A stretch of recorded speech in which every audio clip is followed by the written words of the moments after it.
نامدہ و نصلی علی رسولہ الکریم اما بعد فاعوذ باللہ من الشیطان الرجیم بسم اللہ الرحمن الرحیم۔ محترمہ پرنسپل صاحبہ، اساتذہ کرام اور میرے ہم مکتب ساتھیوں، السلام علیکم۔ آج مجھے جس موضوع پہ لب کشائی کرنے کا موقع ملا ہے اس کا عنوان یوم اقبال ہے۔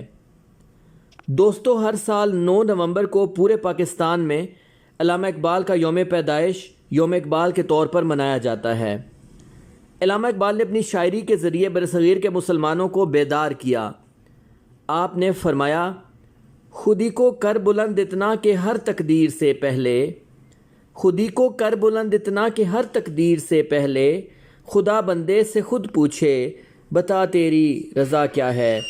علامہ اقبال نے نوجوانوں کو علم حاصل کرنے کی تاکید کی ہے اور آپ نے فرمایا، لکھنا نہیں آتا تو میری جان پڑھا کر، ہو جائے گی مشکل تیری آسان پڑھا کر۔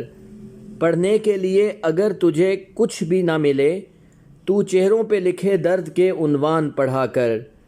لا ریب تیری روح کو تسکین ملے گی، تو قرب کے لمحات میں قرآن پڑھا کر۔